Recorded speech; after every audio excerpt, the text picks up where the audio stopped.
Good evening and welcome to NTD News. I'm Tiffany Meyer in for Stephania Cox. Here are today's top stories. The House Judiciary Committee escalating its probe into the FBI's raid on Mar-a-Lago. They want the Justice Department to turn over unredacted documents related to their criminal investigation. Speaker Kevin McCarthy and House Republicans are forging ahead with plans to hold FBI Director Christopher Wray in contempt of Congress. We hear from Oversight Committee members on Capitol Hill. One more Republican running for president. What are his chances of winning? We hear from a political expert on why so many Republicans are throwing their hat in the ring.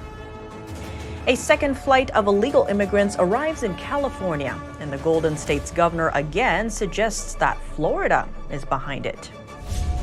Over in Arizona, Governor Katie Hobbs put pen to paper Monday and vetoed a number of bills. One of them involved sexually explicit material. Disaster strikes as a major dam crumbles in Ukraine, causing widespread flooding for communities. But could the dam's sudden collapse be part of a larger military strategy? And a shocking announcement in golf as rival leagues suddenly go from suing each other in court to merging as one on the field.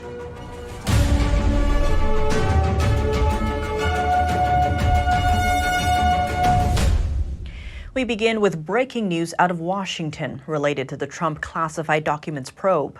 Representative Jim Jordan is demanding materials from the DOJ. The House Judiciary Chairman sent a letter to Attorney General Merrick Garland today. He said the committee is still investigating the FBI's raid on the former president's Florida home, and that Garland hasn't provided materials he previously requested. Last August, FBI agents searched Trump's Mar-a-Lago residence in connection with 15 boxes of documents from his time in the White House. Some of the boxes contain documents with classified markings, which Trump has said he declassified. Later, Garland appointed Jack Smith as special counsel to investigate Trump's handling and storage of the documents. Jordan is asking for an unredacted copy of the memo that outlines the scope of Smith's investigation. The request comes as Smith has started calling witnesses to a federal grand jury in Miami. And Trump also responded on Truth Social, writing, quote, "The Marxists and fascists in the DOJ and FBI are going after me at a level and speed never seen before in our country, and I did nothing wrong." He added that President Biden and former Vice President Mike Pence did not face consequences in their classified document cases. In a separate post, Trump said the investigation is a form of election interference by the DOJ and those above them. Meanwhile, Speaker Kevin McCarthy and House Republicans are forging ahead with a contempt charge against FBI Director Christopher Wray. GOP lawmakers say Wray is shielding documents related to an alleged Biden family bribery scheme. NTD's Melina Weiskup reports from Capitol Hill. So the document we're talking about is in the FBI's possession. It alleges that President Biden, when he served as vice president, received millions of dollars from a foreign national to influence policy decisions. Now, FBI Director Christopher Wray did allow those top members on the Oversight Committee, that is Chairman James Comer and Ranking Democrat member Jamie Raskin, to view that document behind closed doors. But some GOP lawmakers who are on the Oversight Committee tell me they're still not satisfied. If the information's credible, why haven't they pursued it? If they have pursued it, where is the outcome of that information? There's a lot of questions here. This is not the FBI's information. It's not Christopher Wray's information. The information belongs to the American people. Two people yesterday, Chairman Comer and Ranking Member Raskin, were able to view the documents, but not the rest of the committee, and the information was also redacted. Originally, the FBI said the document, they wouldn't confirm or deny the existence of the document. Then all of a sudden, out of thin air, it appears. And Ranking Member Raskin says that the issue is not worth digging into because the FBI, in its initial investigation, found no reason to escalate it from an assessment to a so-called preliminary investigation. Raskin describing the document as confidential human source reporting, a conversation with someone else, calling it secondhand hearsay. Still, House Oversight Committee members, supported by Speaker Kevin McCarthy, are preparing to hold a hearing to hold Director Christopher Wray in contempt of Congress this Thursday. Here's how Republicans and Democrats are responding to this effort. I think he's certainly walked himself into that situation by not being straight. Seemingly political efforts to highlight the the president and put him in a negative light. That's all this is about. Look, we've got to reassert our authority here. I mean, we have, this is not the inmates running the asylum here. We are the ones who are in charge, and they need to understand that. And one more detail I will point out on this is a tweet by freshman Congresswoman Anna Paulina Luna, who does sit on the Oversight Committee. She wrote that the FBI is afraid their informant will be killed if unmasked based on the info he has brought forward about the Biden family. The FBI director will face those contempt charges later this week, although the agency has said they've tried to cooperate with Congress, calling this escalation unwarranted. Reporting from Capitol Hill, Melina Weiskup, NTD News. Over at the White House, President Biden convenes his cabinet for the first time in half a year. It also comes at an important time amid recent political developments. NTD's Iris Tao has more. And President Biden today held his first cabinet meeting since January. It's also the first one since he announced his re-election campaign, and it comes just days after Congress was able to pass a bill to raise the nation's debt ceiling. Here's what President Biden said. This could have been the week that catastrophic default happened, putting millions of people's jobs in jeopardy. But instead, we prevented the default, and our historic recovery continues. And as the meeting started, President Biden sought to underscore what he calls his legislative and economic accomplishments. And an important message he's trying to convey here is that he wants to finish the job, which is exactly what he said in his re-election campaign video. And finish the job, because we're not finished yet. We have more to do. But the meeting also comes as the nation remains largely skeptical of Biden's handling of the economy, with a recent poll by the Associated Press showing that only 1/3 of the country approve of it. But the White House is trying to expand its outreach efforts on this front. It launched a website today to showcase President Biden's investments in various parts of the country, and is also planning for cabinet officials to tour around the country in July to highlight what President Biden has done on the economy. Reporting from the White House, Iris Tao, NTD News. Yet another Republican joining the 2024 presidential race. Meanwhile, on the Democratic side, RFK Jr. is making waves. NTD's Arian Pasdar spoke with a political analyst. Former New Jersey Governor Chris Christie is launching his second presidential campaign. He filed the official paperwork with the FEC on Tuesday. There are now more than 10 Republican hopefuls for the presidential race. However, former President Trump has a clear lead in the polls, followed by Florida Governor Ron DeSantis. We have so many Republicans now running. Do you think there's a real chance that anyone besides DeSantis or Trump will win the nomination? Yes, but very, very slim. You said real chance? Actually, probably not. Roger Simon is an Oscar-nominated screenwriter and editor-at-large for the Epoch Times. He says many are not actually running to become president, but to be nominated as vice president alongside Trump or to secure a cabinet post. That's why also, incidentally, you find more of them will be presently attacking DeSantis, because DeSantis' numbers are down enough that it's looking as if Trump will waltz in there. Meanwhile, Democratic candidate Robert F. Kennedy Jr. is polling at around 20%, some numbers show. Politico reported on Tuesday that sources from within the Biden administration are hoping the media will turn voters against Kennedy. A Democratic strategist told the outlet that once the press reports on Kennedy, voters will realize he's running in the wrong party. Simon says the media often reports this way. I think what's being reported is a problem. And a new poll by News Nation published on Tuesday shows that half of Americans would consider voting for a third-party president. That's if Biden and Trump get the nominations. What do you make of that poll saying that so many people would consider voting for a third-party candidate? Well, I think it's hard not to empathize. He says both parties have been rather extreme recently, while at the same time often letting their voters down. However, he says people often say these things to pollsters, but when election day comes, they'll change their views and come home to the Republicans and the Democrats. He added that the primaries and the general elections are still far away, and much could change in the meantime. Arian Pasdar, NTD News. Former New Jersey Governor Christie is set to officially announce his presidential campaign tonight at a New Hampshire town hall. NTD will live stream the event at 6:30 p.m. Eastern. Over in California, a flight carrying illegal immigrants landed in Sacramento unannounced. And the Golden State is pointing the finger at Florida Governor Ron DeSantis, accusing him of kidnapping. NTD's Sam Wong has the story. An investigation is underway. California officials are looking into whether Florida Governor Ron DeSantis was behind the arrival of illegal immigrants in Sacramento.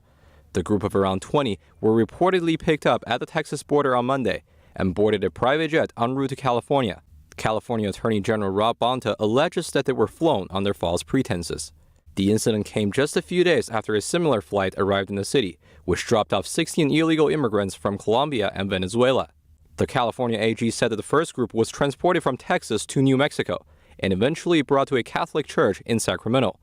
Paperwork in their possession indicated the trip to California was handled by a Florida-based contractor. Following the arrival, California Governor Gavin Newsom lashed out at DeSantis in a tweet, calling him a small, pathetic man, and suggested that California press kidnapping charges. NTD reached out to DeSantis' office regarding the accusation but didn't hear back by airtime. Local officials and faith-based groups in Sacramento are scrambling to find housing and food to accommodate the unexpected influx. We had no idea that they were coming, but my staff quickly found some of our community folks who work with the immigrant community. And the buses and planes of illegal immigrants have increased partisan tension on immigration. Last year, the state of Florida flew 49 Venezuelan immigrants from San Antonio, Texas, to Martha's Vineyard, a resort island in Massachusetts. And in that same year, DeSantis signed a budget that allows Florida to transfer illegal immigrants out of his state. As the illegal immigrants arrived in California, a Texas sheriff's office announced Monday it has recommended criminal charges over the 2 flights to Martha's Vineyard last year. Sam Wong, NTD News. And in Arizona, Governor Katie Hobbs on Monday vetoed a Senate bill aimed at stopping the filming of pornography in classrooms.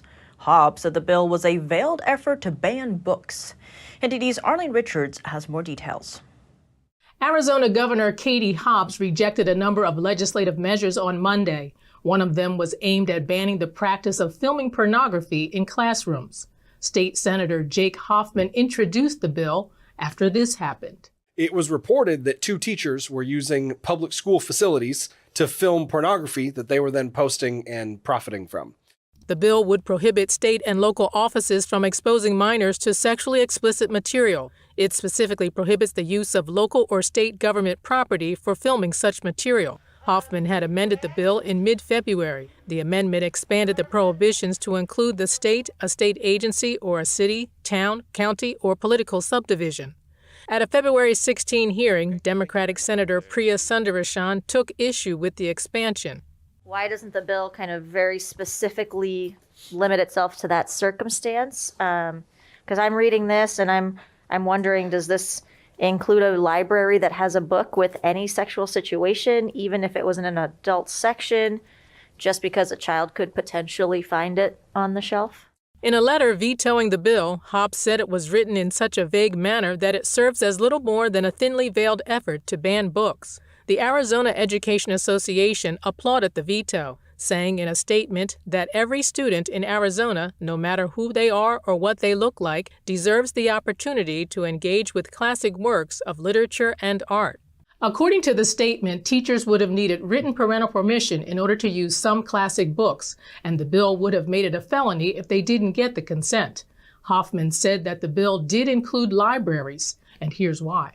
This is one of those situations where we don't want to, at least, I don't want to, I would assume that you don't as well, but I don't want minors in the state of Arizona being exposed to sexually explicit materials as defined by our criminal code. Hobbs has vetoed more than 100 bills since January. Other bills vetoed on Monday include prohibiting the state treasurer from investing in companies that donate to Planned Parenthood and banning ranked choice voting or any form of balloting that has multiple stages of counting. Arlene Richards, NTD News. Coming up, should criminal records be wiped clean? As New York nears a deal on Clean Slate Act, we asked New Yorkers and experts what they think. And American Airlines recently had to ground over 150 planes due to a severe shortage of pilots. A commercial airline pilot speaks with us about the struggles the industry is facing. Stay tuned for more here on NTD News.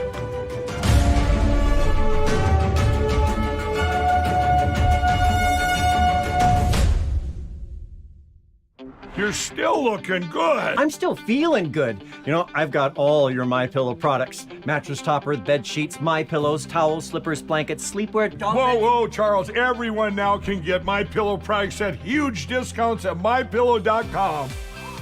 That's right. Now's the time to go to MyPillow.com or call the number on your screen. Use your promo code to take advantage of our 3-in-1 sale. We're bringing you exciting new products, overstock specials, and closeout deals you won't find anywhere else. For example, when you buy one of our brand new MyPillow 2.0s, you get another one absolutely free. And with our overstock sale, you save 50% on our luxurious Giza Dream bed sheets. That's as low as $29.99 for the best sheets ever. And with our biggest closeout special, you get our all-season slippers for only $35. Or our sandals and slides for just $25. Quantities are limited, and once they're gone, they're gone. Baby, you see, I cannot set you free. My lonely days are gone. That's why I'm never gonna let you go. Never gonna let you go. Babe, I'm never gonna let you go. Never gonna let you go. Here you go. Thank you. Thank you. Never gonna let you go. Never gonna let you I can remember being back in medical school where it was almost a depressing conception of the brain. We're born with so many neurons that peak like around 20, and then it's just a downhill decline from there.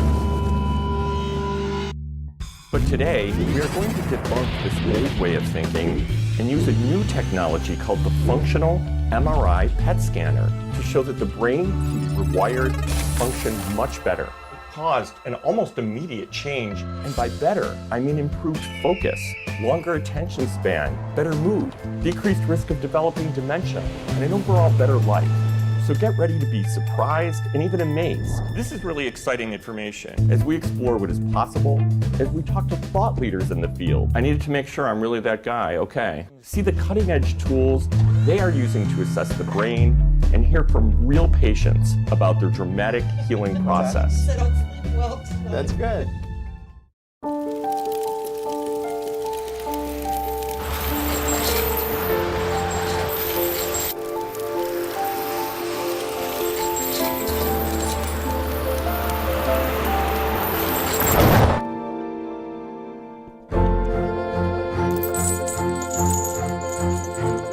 Did you know dragging chains can spark a wildfire? Only you can prevent wildfires.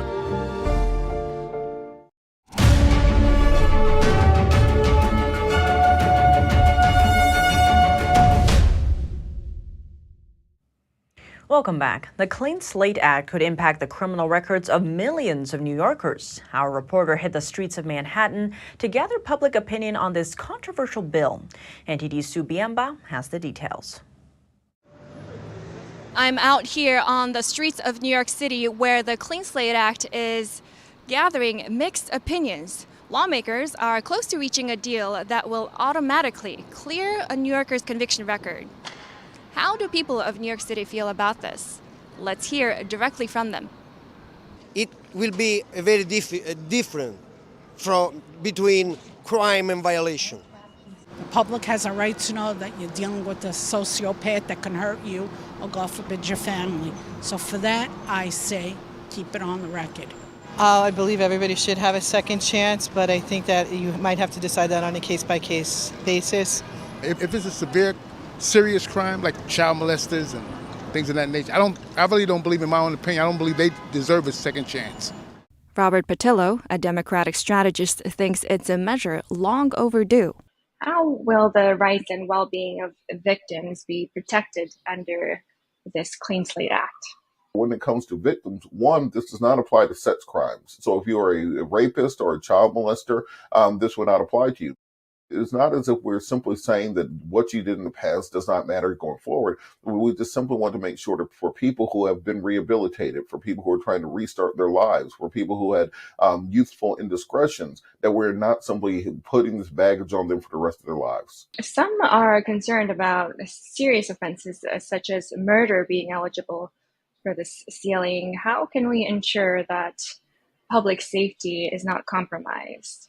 You put safeguards in place to ensure that the individuals involved, of course, have gone through counseling, have repaid their debts to society, that they have a plan in place where they will have stable housing, where they'll have employment, and where they'll be checking in with the state to ensure that they are not a continuing threat to society. On the other hand, Jason Johnson, a former law enforcement officer, thinks all serious offenses should be excluded from the bill.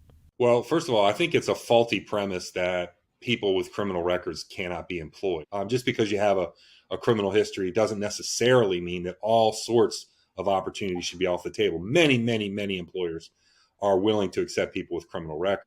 Secondly, I would say that people with very serious convictions shouldn't be subject to this clean slate. People who've committed murders and robberies and rapes and many other types of serious offenses should either be excluded entirely from the coverage of this, or the circumstances under which those records are quote unquote sealed should be, there should be a much longer passage of time and other things that have to happen before people are allowed to have their criminal records sealed. The Clean Slate Act remains a topic of intense debate. It is estimated that an agreement will be reached before the legislative session ends on June 8th. Sue Byamba, NTD News. Over in California, some lawmakers are pushing a bill that would ban employers from requiring store employees to confront shoplifters. NTD's David Lamb reports. Senate Bill 553, submitted by State Senator Dave Cortese, was passed by the state Senate. Cortese hopes the law can prevent workplace violence and keep employees safe. It would also prohibit employers from requiring workers to confront suspected active shoplifters. Senator Cortese said, with workplace violence on the rise, stronger protections are needed to help workers feel safe. Now, we spoke to some Californians, and they have differing views on this issue. There probably should be a bill. I think that's probably already the status quo of just for safety and insurance purposes. That's already kind of like what's happening. I have a fiance who's a store manager, and he cannot confront them. And I feel like if they're not confronted, it keeps going. The problem kind of keeps escalating. I do think it could be dangerous, so I do think there should be some restrictions and some boundaries that should be met. Theft in California have been making headlines as retail stores have shut down in the past few years due to crime. It's a hard situation to deal with just because of that. They're people in bad situations and probably stressed out, like trying to live day to day, and it's just a tough situation for businesses and for the people in those situations. So it's kind of a confrontation that's inevitable, I guess. But they should just be hiring security professionals. Those people are trained to deal with these kind of situations. But ultimately, I feel like they should be apprehended, because if you let them get away with it, it's almost like letting a kid keep stealing candy, not holding them responsible. And stores are losing, businesses are losing, small businesses are losing. And if nothing's being done, we can report it to the police, but how many of these police reports, kind of get written down? SB 553 requires employers to maintain a violent incident log and provide active shooter and shoplifter training. The bill is now headed to the State Assembly. In Santa Clara, California, David Lamb, NTD News. Turning now to business news, the SEC is suing Coinbase, the largest crypto exchange in the U.S. This comes right after it sued Binance, the world's biggest crypto exchange, just yesterday. What's the main charge? Here's more. The SEC is suing Coinbase, the second major lawsuit against a cryptocurrency exchange in just 2 days. The agency sued Binance a day earlier. SEC Chair Gary Gensler says Coinbase illegally operated as a securities exchange without registering with the SEC. Coinbase CEO Brian Armstrong responded that there is no clear rulebook about crypto. He says the SEC is taking a regulation by enforcement approach that's harming America. SEC Chair Gensler addressed this complaint on CNBC. There's been clarity for years. The investing public has the benefit of the U.S. securities laws. Crypto should be no different. And these platforms, these intermediaries need to come into compliance and protect the investing public. The Coinbase CEO argues that there's no path to come in and register. He says he even repeatedly tried to. He also says the SEC and the Commodity Futures Trading Commission have made conflicting statements on what is a security and what is a commodity. You're dealing with complex digital asset products, and the truth is that the legal and regulatory framework that exists today, it isn't well shaped in order to both support innovation and development of the industry, as well as to balance that with consumer protection and market integrity. Gabrielle Coos is the CEO of the Global Digital Asset and Cryptocurrency Association. She formerly worked at the World Bank. Coos believes cryptocurrencies are new technology that aren't regulated well by old securities laws. And as a result of Gensler's regulation through enforcement, she's seen hundreds of crypto firms leave America. But even though crypto is a new technology, much of it still functions like an old-fashioned security. The reality of how it's being used by the average person and the average investor on a day-to-day basis is they want to go onto Coinbase, they want to invest $1,000 into one of the various cryptos, whether that's Solana or Ethereum, and they're hopeful that the price will go up. John George Aris is a partner at Warren Law Group. He's been working with the SEC on securities-related issues for the past 10 years. Aris says crypto has the potential for more widespread application, but mostly people are just buying it and hoping the price goes up, and therefore they need protection. Sean Marshall, NTD News. Travel season is heating up. Concerns are swirling over a repeat of last year when 52,000 flights were cut from June through August. How's this year shaping up? Joining us now, Jason Kunish, a U.S. commercial airline pilot. Jason Kunish, thank you so much for joining us. Great to have you on the show. Great to be here. Thanks for having me. Reports are noting that American Airlines had to ground 150 flights. That's due to a pilot shortage. So to begin, why is there this pilot shortage? It's not just the 150 flights, it's 150 aircraft throughout the network. The pilot shortage has been coming here for years. It started with the wave of retirements after or just prior to COVID, through COVID, and the airlines have been very slow in rebounding in that. It's not so much pilot availability, but it's lack of forethought, mostly I think on management's part. And it's not just affecting American Airlines, but the industry at whole. That was going to be my next question. Is this industry-wide? And actually, is this just pilots or is it also affecting other staff?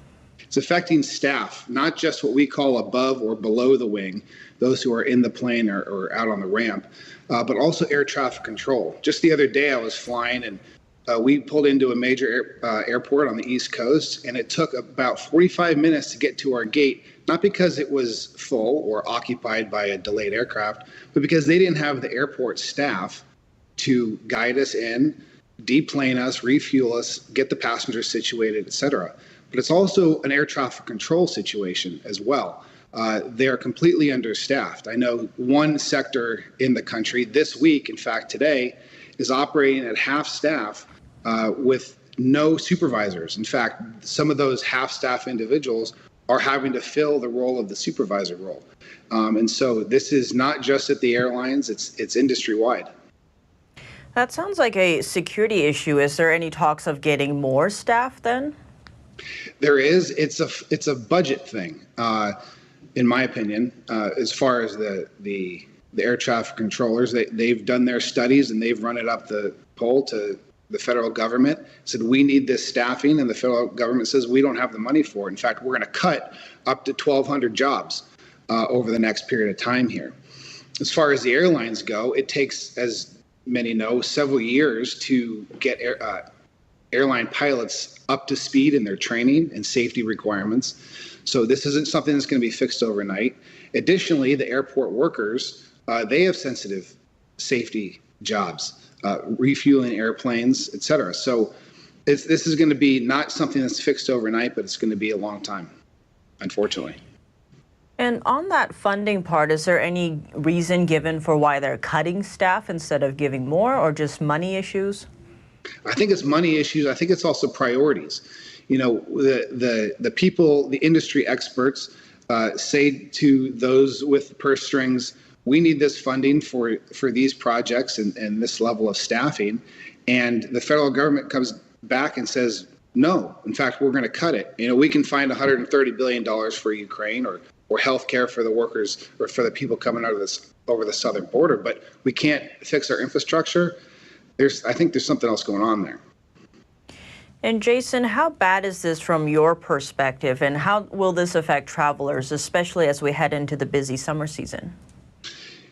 You know, the airline industry isn't just about travel, it's about service. And this is affecting the service that we provide as a whole, as an industry, to the consumer, the everyday traveler, whether you're going to go see grandma or go seal a deal on a golf course somewhere. This affects everybody. And especially during this but summer peak travel, when everyone's off from school, they're taking their holidays, people are going to be stuck in airports. It's a double fold here. Number one, you've got the airline staffing issue, but even though the airline management can say we're going to staff at a certain rate, when air traffic control can't handle that need and shut down airspace for long periods of time because of staffing, it's a double whammy that's really going to snowball.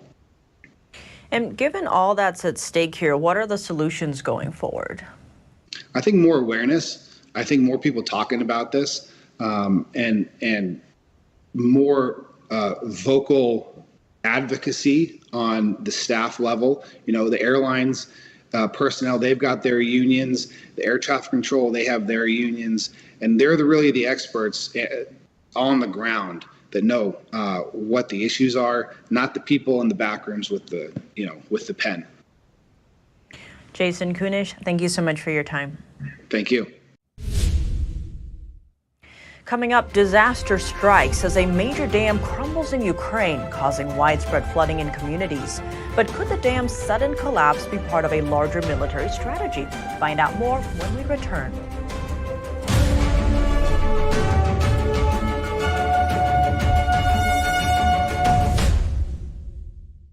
Stay tuned to get 2 rolls of alien tape free. You wouldn't stick your mother-in-law on the wall, but you could with alien tape. It just sticks. Just peel and stick to make anything stay in place quick. Brick, pavers, marble, tile, plastic, even leather. Nothing works better than alien tape.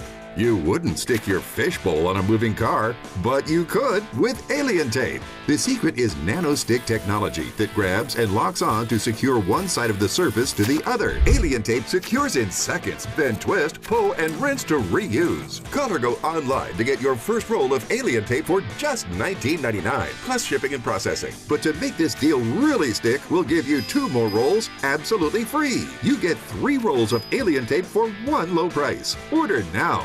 To order, call 1-800-490-1364 or go to tryalientape.com. So call 1-800-490-1364 or order online at tryalientape.com. Ancient Scandinavians, often referred to as the Vikings, might not have been so simple and barbaric as they've been portrayed for the last decades. In order to understand the Vikings on a deeper level, we need to take a closer look at their original belief system, their earliest ethical principles and worldview, which are revealed in the myths, stories, and prophecies of their times. In many of the Viking stories, we learn about the dangers of corruption of the human soul. And all this ties into how and why the world and humankind eventually degenerates, leading up to the end times and the last battle between good and evil. In this episode, we're going to take a look into the inner world of the ancient Scandinavians and get acquainted with 2 of their most central tales that reveal their guiding principles for humankind, both for themselves as well as for mankind in modern times.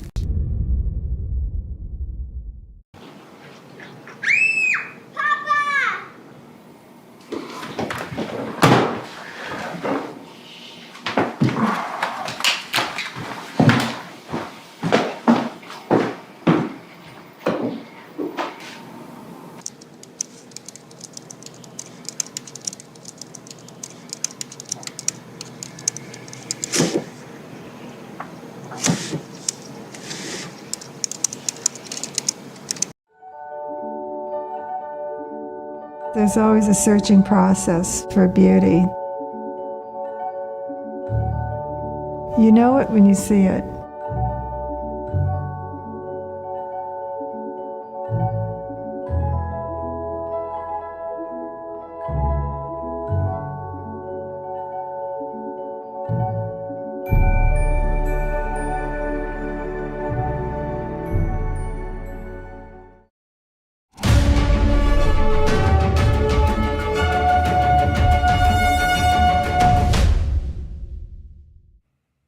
Welcome back. A major dam in southern Ukraine has collapsed, triggering widespread flooding and a race to evacuate residents. Ukraine and Russia are accusing each other of the destruction. NTD's Jason Perry has the details. Ukrainian police have been evacuating residents from the flooded region of Kherson in southern Ukraine.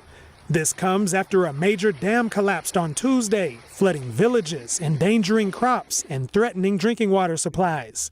Animals in the area, such as dogs and even a beaver, were also affected by the sudden flooding. Satellite images show pictures of the dam before and after the destruction. So how did the dam collapse? Ukrainian President Vladimir Zelensky blames Russia. Tonight they blew up the dam of the Kakova hydroelectric power station. The explosion happened at 3:50 a.m. It was an absolutely deliberate, planned explosion. On the other hand, Russian Defense Minister Sergei Shoigu blames Ukraine. Aiming to prevent the offensive operations by the Russian army on this section of the front line, the Kyiv regime committed an act of sabotage, or rather a terrorist act. White House National Security spokesperson John Kirby said there have likely been many deaths because of the flooding, but he could not provide any numbers. We've seen the reports that Russia was responsible for the explosion at the dam.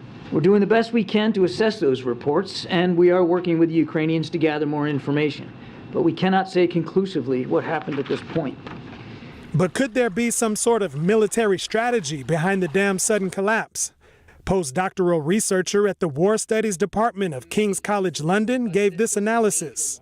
For Russians, the reason to do it would have been to stop the Ukrainian counteroffensive, obviously, and to create swamps so the Ukrainians wouldn't be able to use their mechanized infantry, for instance. And the former deputy head of the Polish military counterintelligence service said no heavy equipment will be able to cross through that area anytime soon. At least a month, it excludes this area terrain of use of heavy equipment like tanks or APCs or heavy armored vehicles. But at the same time, it covers for Ukrainians safety on this flank, because during expected offensive of Ukrainian army, Russians won't be able to operate on this direction. U.S. and Western officials see signs that Ukraine's long-awaited counteroffensive against Russia is beginning, according to a NATO official.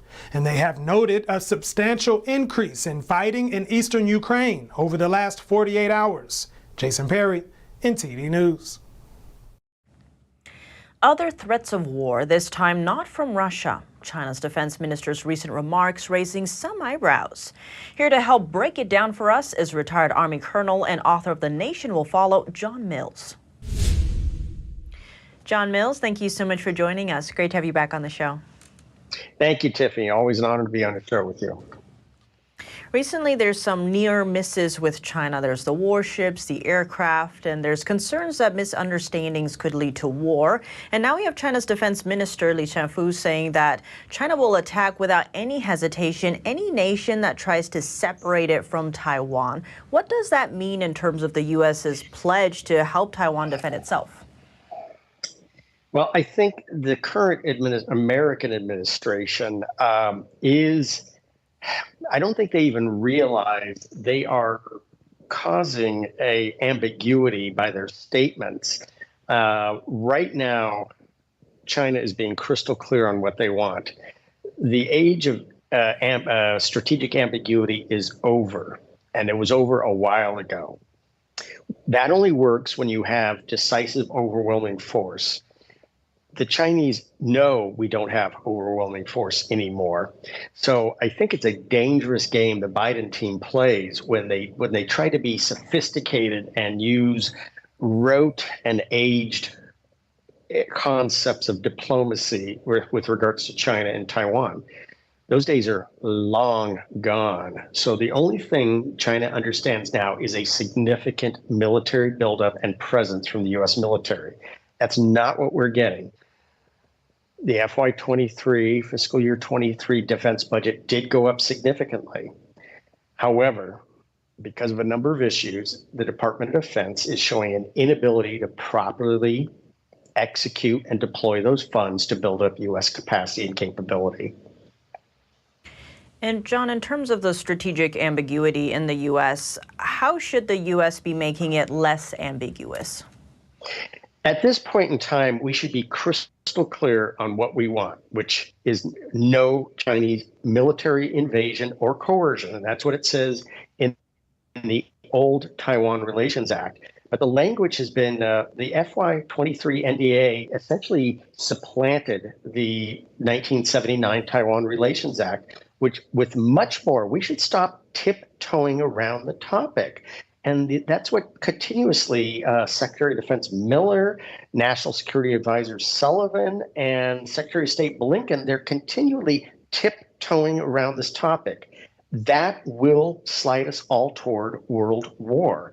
Taiwan is off limits, period. We never use the word independence. That Taiwan is off limits from any influence operation from the mainland, period. And John, in terms of actions, what should the U.S. do to best ensure deterrence going forward? We must be clear and demonstrative about military capabilities. For example, the M1 tank that supposedly Taiwan has bought, and supposedly the lead elements of the approximately 108 to 130 tanks are already in Taiwan. We should be showing those off. Taiwan should be showing those off. We should be doing joint U.S. training, and we should articulate that all we're doing is training the Taiwanese on how to operate the M1 tank. We should be sending U.S. tank teams from U.S. armored units to Taiwan with full media. And this is what baffles me about the administration. They don't want to give any media to what we're doing in Taiwan as far as building up our training capacity, which we are. No, we should be showing this off to the world. We should not be hiding this. Hiding this will create a situation that will tilt us toward conflict. If we are open about this and say, China, we are training Taiwan, period. We never said independence. And John, in terms of China more broadly, there's a popular argument that China just wants to grow its own prosperity. It doesn't want to be the world leader. What do you make of that? That is absolute propaganda from the Chinese Communist Party. They have shown they cannot live in the world without controlling things and without being the premier unchallenged power in the center of the universe. That is the way they are. It is just inescapable, unstoppable, irrefutable. That is how the Chinese Communist Party leads China. They have to be the single unassailable power in the world. And as long as the United States is here, we are in their way. John Mills, thank you so much for your time. Thank you so much. Thank you, Tiffany. Always an honor to be on your show. Hundreds of thousands of French citizens took to the streets today to protest once more against pension reform. Although polls show a majority are against the change, it's unlikely to be canceled at this point. NTD's France correspondent David Vives has more from Paris. While French President Emmanuel Macron was in Normandy for a D-Day commemoration, hundreds of thousands of French citizens demonstrated against the nation's pension changes. Between 400,000 and 600,000 likely took to the street. Tensions broke out between demonstrators and police in Paris as protesters set numerous fires in the French capital. The majority of French people disapprove of the pension reform and also of the method used by the government to bypass the parliamentary vote. I still have hope that it can be cancelled one day because enough people are against it. There's a lot of disappointment as far as we're concerned, we the citizens, a lot of disappointment. Because in the end, the government's actions are legal. That is in line with democracy and the Constitution. But in the spirit of democracy, there's something that doesn't suit us, and we don't feel heard at all. The pension changes include raising the retirement age to 64. It was already approved in March. The government enforced the bill at the time, overriding the parliament majority opposed to it. This week, members of parliament proposed a new bill to cancel raising the retirement age. But the president's parliamentary group might use a constitutional decree to oppose this new bill and cancel its vote. Member of Parliament Benjamin Saint-Huil, who co-wrote the bill, says Macron's government refusing all discussion is very bad for democracy. Generally speaking, the ability of parliamentarians to propose legislation and amend texts is gradually being stifled. It's true that at this very moment, we're wondering why we're at such a standstill. Even though we understand that, in reality, they don't want to vote in the National Assembly because they know they're in the minority. The French are overwhelmingly opposed to this reform, and in the National Assembly, if we could finally vote, we'd have the opportunity to say so. A recent poll found 71% of French citizens hope this bill will be debated in Parliament. If that's not the case, this will likely be the final chapter of the pension reform. David Vives, NTD News, Paris. Coming up in the world of golf, a stunning announcement. How's the sport turned upside down? We'll hear from an expert on why the PGA is merging with the Saudi-funded league. And it's been 79 years since Allied forces landed in Normandy on D-Day. American World War II veterans returned to Normandy for an annual commemoration. Find out more in just a moment here on NTD News.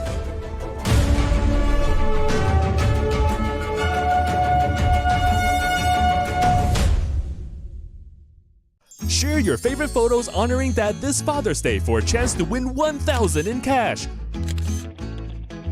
Post your photos with the hashtag GJWBestDad. Enter before June 30th for your chance to win. The homeless problem is getting worse, it's not getting better. Crime is getting worse, it's not getting better. Regulations are getting worse, it's not getting better. People are bailing on California in record numbers. More than half of Californians are considering moving. It might be harder to find a U-Haul than to find your next home. The exodus of people moving out of California is not new. No sane person would want to leave California if they could make it here. For the first time ever, people are leaving. In 2020, California lost 650,000 people. Several high-profile companies have moved their headquarters. This place is going to sink. Watch, they already have high taxes. Our problems are man-made. All you have to do is pay attention. It's the money that's doing the talking, the California legislature. It can't go on forever like this. There's a lot of people that you would be surprised by their stories.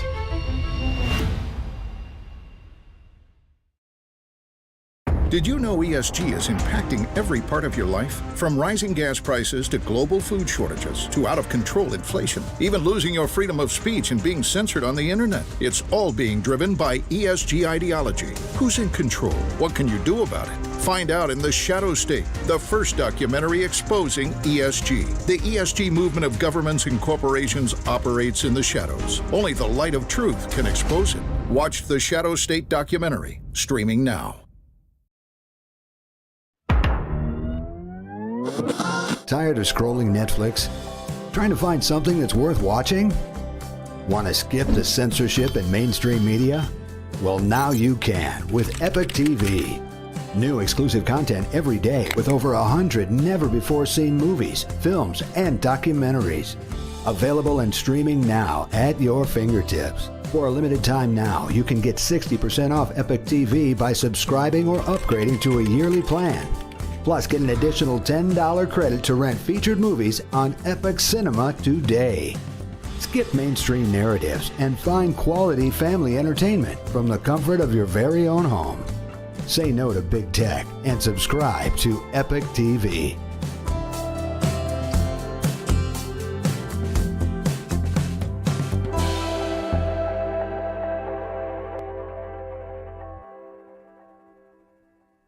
Life doesn't always give you time to change the outcome. prediabetes does. With early diagnosis, prediabetes can be reversed. Take the 1-minute prediabetes risk test today. Go to doihaveprediabetes.org.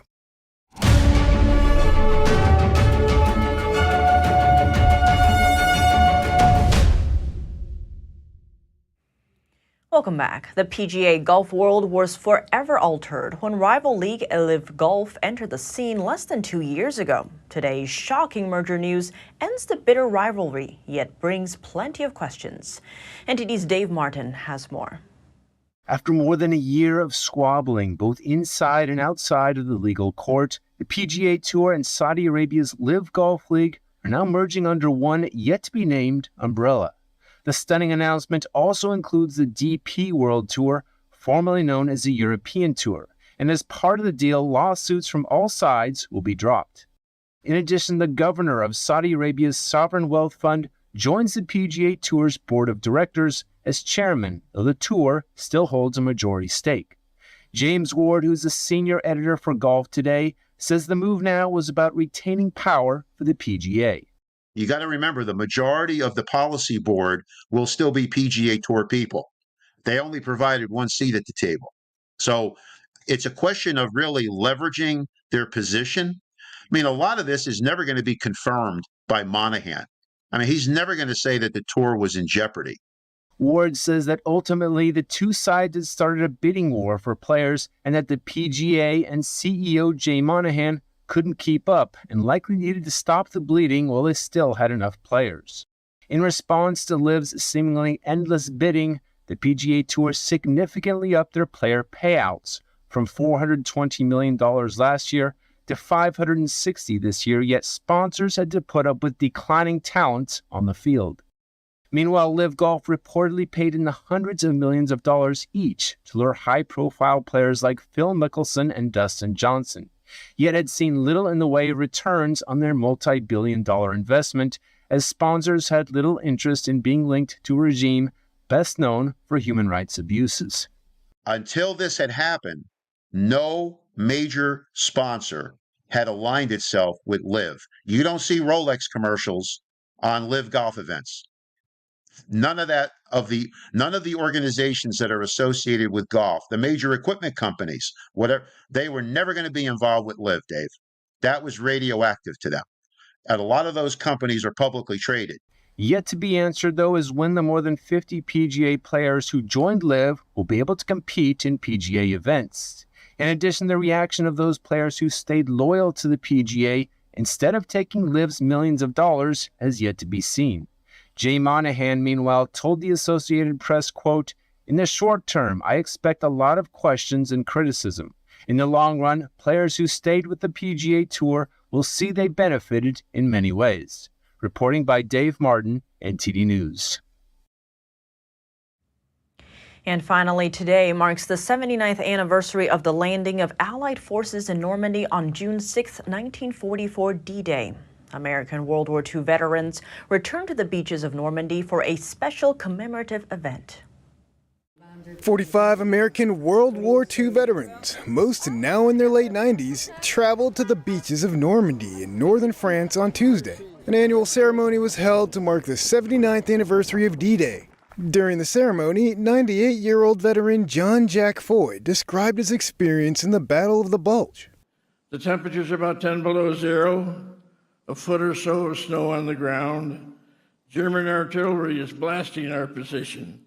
The ground is heaving up and down with the violence of the explosions. Trees are splintering and crashing to the ground. The shrapnel is slicing into soldiers' flesh. Rifle and machine gun fire splits the air.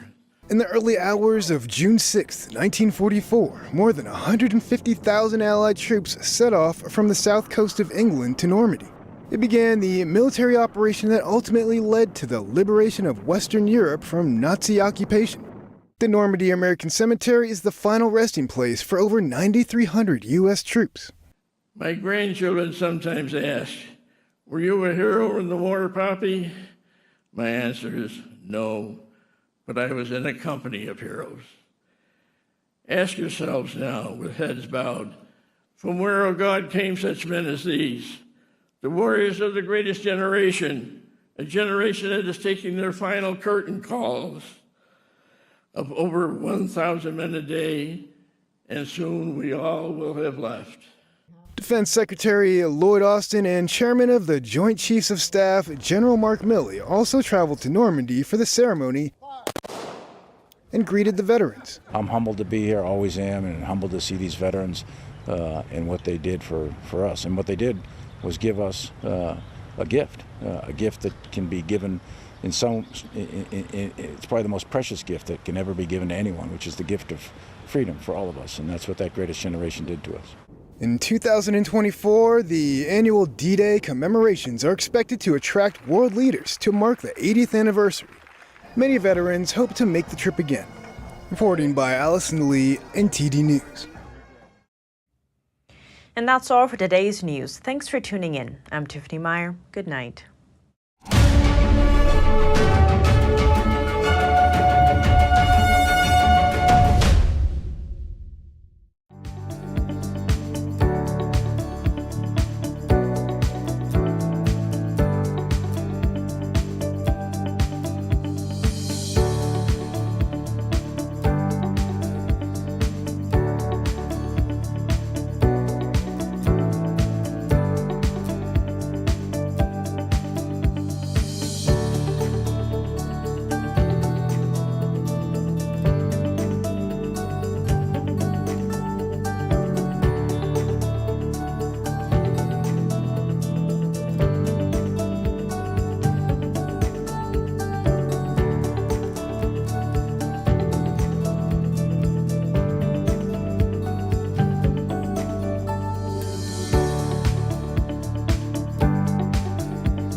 Thanks for watching us on YouTube. Did you know YouTube only keeps selective videos on its platform? So if you want to make sure you get the full picture, just subscribe to our newsletter. Go to newsletter.ntd.com and sign up. It's free.